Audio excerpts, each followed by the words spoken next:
Good evening po mga kababayan on tour. This is Jom, the Filipino channel. Ang inyo pong lingkod. So today nga is April 25, 2025. Ha? Oo nga, April 25, 2025. At tayo ngayon ay pupunta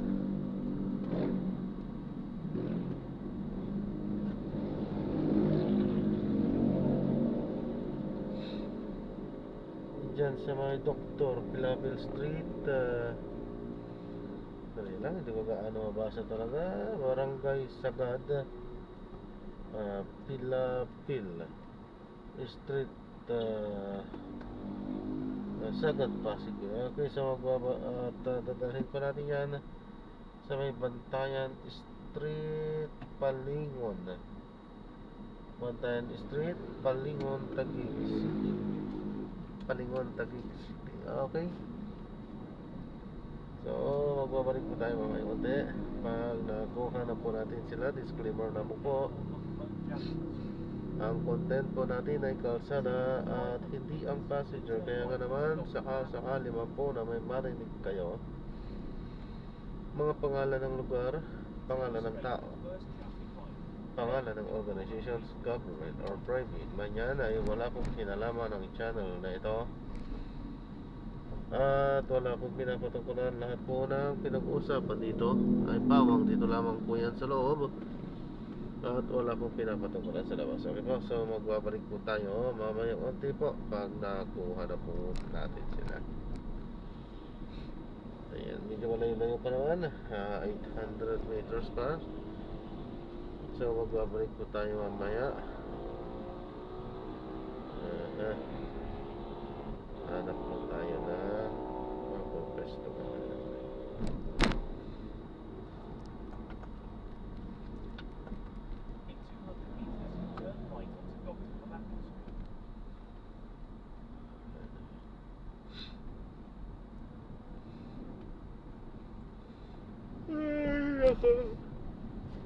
Let's go.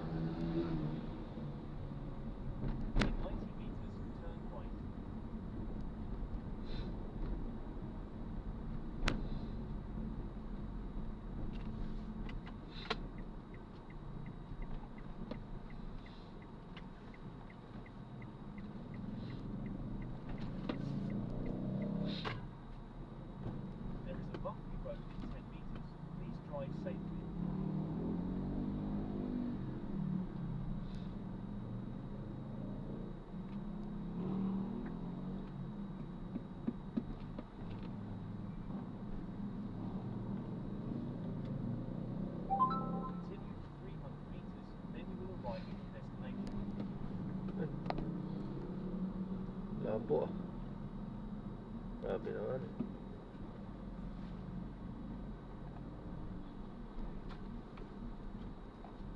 Ay, nako.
Ay, Diyos ko.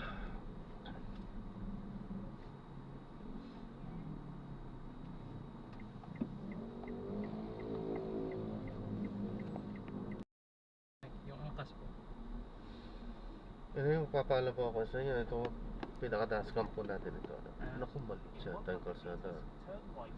Nagre-record at ina-upload ko sa aking YouTube channel po.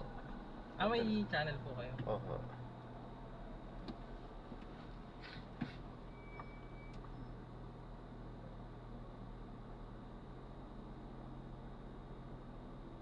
Ayan, sige sir. Diretso po.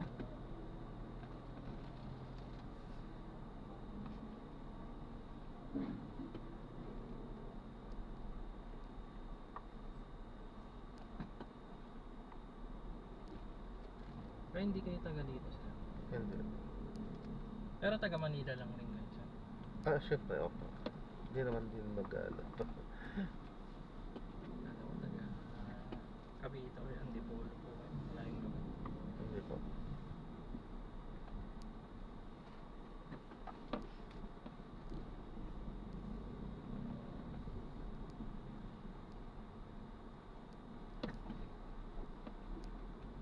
In 80 meters, turn right.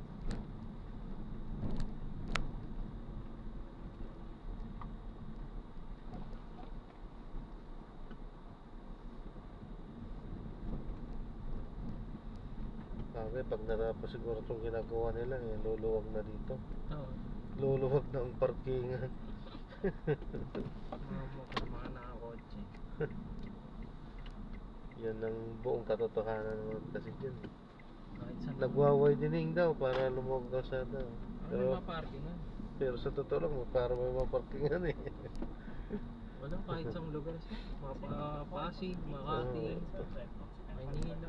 Lahat naman yan. Lahat ng lugar. Dito sa Kamaynilaan. Ganyan lang. Pinapayagan rin kasi siya ng barangay sir. Mhm. Doon nga sa dating Makati, yung sa West Rembo sir. Tagig na kasi ngayon. Tagig na. Dalawa pa yun, dalawang side pa yung may nakaparking. Imbis na Yung parang napasukan ko na nga yata yun. Mahirap lumabas. masisikip. Yung iba pa, yung pasukan, masisikip pa yung kalsada. May nakabalandra na mga sasakyan. Okay lang naman sana mag-parking kung maluwag yung dadaanan. Pero kung isang sasakyan na lang yung kaya tapos pinarkingan pa ng kotse. Pero itong pupunta natin, hindi naman masyado siya masakit. Saka hindi ko na kayo papapasukin dun sir sa loob namin kasi ano yun eh, yung mahirap lumabas, patras ka. Wala kang pagmamaniobra dun sir. Kaya pag nag-grab po, dun lang sa kanto. Okay lang kung sa motor. Oo, sa motor Kasi sir, okay sa lang. motor, Dalawang kahit na maniobra. anong yun. Pero pag sa kotse, hindi. Diretso po tayo. There is a rock road at 60 meters. Please drive safely. Meron kasing nangyari yan, pinin ko lang dun sa amin, pero palabas na ako ng kwarto pa. Galing naman po ako dun sa bahay. Eh, nalita ko ng labas. Pumasok na yung kotse. Ayun, atras kami pabalik. Sabi ko tuloy ito sa Grab driver. Sir, sorry. Palabas na ako, bigla pala kami pumasok.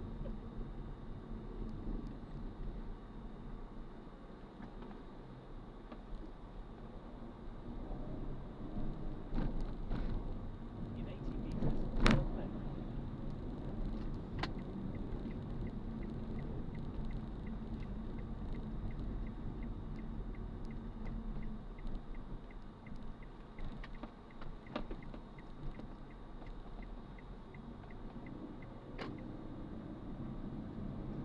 In 100 meters, turn right onto Paano the na kayo nito, sir? Garahe na. Hindi pa. Nakaano pa. Halos kay start pa lang. Gabi talaga yung ano, yung biyahe. Hindi naman kahit anong oras din yung Depende. depende din. In 80 meters, turn right. Pag mga ganitong oras, ang mga masasakay mo na, mga papunta sa Gimikan or Ganun lang yung ano ngayon. mga pauwi, yan. Ay sa bagay, Bernis pa lang ngayon, no? Biyernes, sir. Sa Gimikan talaga ngayon. Na Gimikan, papunta or hanggang sa madaling araw yan. uwi na yan pag madaling araw. Madaling araw, yung uwian na yan. Mga lasing na yung iba dyan. Kasi dati, nag-ano rin po ako eh. May inumin ako sa poblasyon. Poblasyon, BGC. Dami pag 500 madaling araw. meters, then turn right onto Liscon Road. Ang hirap kasi pag lasing ka, mag-ano ka, angkas. Mm. Delikado.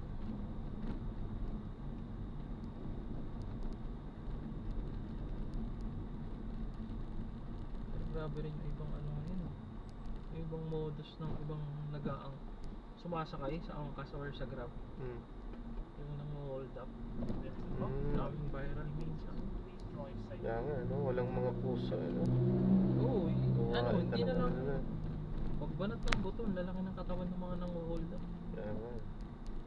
Ayaw pumasok ng construction, ng ano ba? Easy- easy mahirap na money trabaho. talaga. Gusto easy money na Oo, si Mana yung gusto nila. Maglalamang Tapos, sa ang mga tinatalo pa nila, mahihirap din na katulad nila. kaya yung kumaga nag-hihikaws rin sir sa Oo. okay na sana kung taluin nila mayayaman. Oo, mayaman. Easy lang sa kanilang money eh. Although, hindi natin kundina kasi Masama pa rin. masama pa rin yun. Pero, kumpara sa kanila, easy lang yung pera lang sa kanila eh. Magkakaya Oo, mawala kaya- ng pera. Oo. Mabalik nila yun eh. Tinitira nila eh, mga driver. Taxi Eh, driver, mga grab. anong ano yan? Anong kayamanan yan? Yung Kaya nga yan ang pambabiyahe nga trabaho eh, di ba? niya, pinambabiyahe niya, pambuhay talaga sa ano. Kaya pamilya. pampamilya talaga yun eh. Kumbaga isang kahig, isang tukatin eh. Tapos yun nang dadaliin mo. Naku po, asan ang konsensya mo? Wala na sa Yeah. pinagkalulo na sa demonyo yung mga konsensya ng ibang tao. Ang ano yan, kikitain niya sa isang araw, pang pamilya niya yun. May umaasang pamilya niya din yun na Hindi, iba pa uuwian dyan niya. sir, yung iba syempre, hindi naman sa kanila or Oo, boundaryhan. kinuha nila, kakakuha, binabayaran pa yung ano, Tama. yung nilalabas nilang sasakyan, motor. Tapos biglang, okay na sana kung ninakawan mo eh, nakita eh, paano kung pinatay pa, di ba? Oh, mayroong nangyayaring gano'n, pinapatay pa. Sinasaksak. Oo nga. Nakakaano na, nakakainis yung mga ganun tao na hindi na lang manlimos kung ayaw talaga magtrabaho. Pero in fairness, nung naging presidente si Digong, Digong. ano, Sila talagang nabawasan, I mean, halos naubos, pero hindi naman talaga naubos. Yung mahirap ubusin sa Oo. sa mga criminal dito sa Kasi may mga naririnig akong usap-usapan, naglaylo lang daw muna sila eh. Alam daw nila talaga yung tapang eh. Sabi. Saka may sindikato rin kasi may hawak dyan sa Oo, tama, tama. Yung pinuno kasi eh, kahit nasungkitin mo ng sungkitin yung mga ano, maliliit na ano, di ba? oo, eh yung puno hindi mo nakukuha eh. Susupling pa rin Ano ka yun. ng ano dyan eh. Yung tatanggal ka ng damo, hindi mo nakukuha yung ugat. Susupling pa rin. Tutubo pa rin. Ang hirap. Kahit sino siguro maging presidente natin siya, hindi maayos siya. Mahihirapan. Mahihirapan talaga. Then turn left onto Backline Road. Sabagay, kahit sa bansa naman, kahit mga first world country, hindi nila masolusyonan yung drugs sa ano, krimen. Pero ang magandang solusyon dyan, martial law. Basta baguhin yung itong klase ng gobyerno natin. Hindi ganito, hindi demokrasya. Dami kasi aangal dyan sir, lalo yung Dami talaga. mga media. Dami talaga. Yung pag-i-implement pa nga lang ng ano, yung national ID, di ba? Di ba? Dami. Ang daming Saka yung mga yung dyan. pandemic na lang. Di ba? Pandemic. Dami Oo. umangal. Pero kung talagang gusto mong tumino isang bansa, ganun talaga yun. Hindi mo bibigay lahat ng karapatan. Oo. Kumbaga mag-iigpit ka. May karapatan pero yung ano, yung kumbaga nakokontrol. Kontrolado ng gobyerno. Saka ang hirap kasi sa atin sir, may simbahan na ngayon elong. Backline Road. Yun lang. Although Katoliko ako, hindi rin ako minsan pabor sa minsan sa mga ano nila. Ano yung human rights? Ako, sobrang pagmamahal sa kriminal, yung mga bata. Ba? Kung ano-ano ginagawa ngayon. Pinagtatanggol pang kriminal, ano? Although, hindi talaga, tama rin na Pag ano, pag mag-ano ka. maltratuhin, no? Oo. Kaso sir, ang ano kasi dyan, dapat babaan na yung mga edad na nakukulong. Kasi tingnan mo ngayon, mga teenager, pinapatay yung ano, sinasaksak yung mga kaklase. Di ba? Panahon namin, oo, magsasapakan pero walang saksakan. Tama. Iba na kasi talagang ano ngayon, Ano, disiplina na matatapang ano. ng mga bata ngayon, sir. Pati nga magulang, di ba? Mm. Nilalabanan na ngayon. Kaya nga talaga ang solusyon dyan, yung may ngipin na gobyerno talaga. Sa akin din lang opinion ko din lang din. Hmm. Kasi syempre, lahat ng tao may opinion. Kaya para sa akin, pagka tumatakbo kang presidente at kung gusto mo talagang tanungin mo lahat ng tao. Pag ano ka ng iba't ibang opinion. Hindi lang yung ilan Hindi lang yung tinatanong mo mga abogado, mga ano. Siyempre mga may pinag-aralan yan eh. Hindi, Pero hindi lumaki ang sa mga hirap yun, sir. ang mga kaalaman yan hindi doon sa kanto, Hmm. di ba? Oo, mostly abogado naman talagang hindi lumaki sa hirap yan eh. Hindi saka, sir, hindi nakaka-experience kumbaga ng mga karahasan. Tama. Kaya nga sabi ko nga, tanongin mo ang mga tao. Hindi yung mga may pinag-aralan lang. Kapwa mo mayaman. Oo, kapwa mo mayaman lang. Although talaga, kailangan mo sila. Pero kung gusto mo talaga ng magandang mga ideya, lahat tanungin mo. Yung mga hindi na-expect na katwiraan, opinion dyan, na maano mo yan, maririnig mo yan lahat. Walang ganun ako sa politiko. Siguro si Biko, pag nahasa-hasa pa at wag sana maging korap. Ay, malakas daw si Biko Usap-usapan Malakas, sir, kaso wag nga na may impluwensyahan sa ng mga bulok na politiko.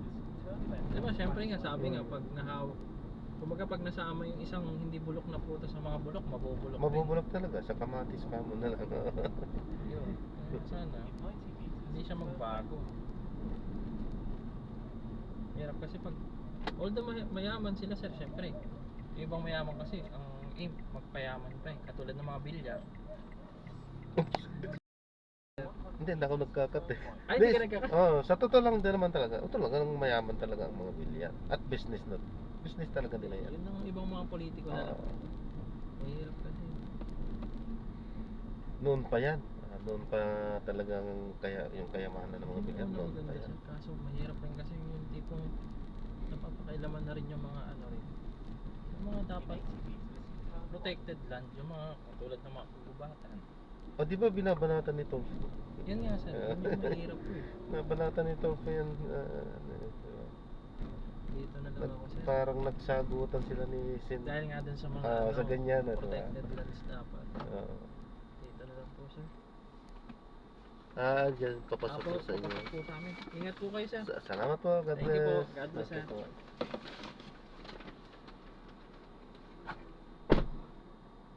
Head south, then in 80 meters, you will arrive at your destination. Ayan, so na-i-drop na natin si Sir. So maraming salamat po sa panonood hanggang sa muli po. Ingat. God bless.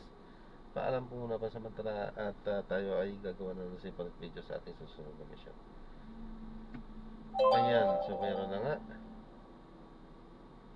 At gagawa na nga po natin ito ng separate video po. Arriving in 3 minutes at 12:11 a.m. This route is toll-free.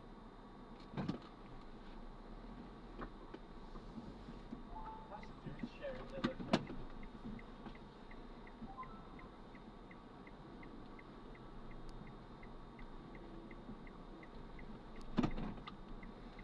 Paalam po.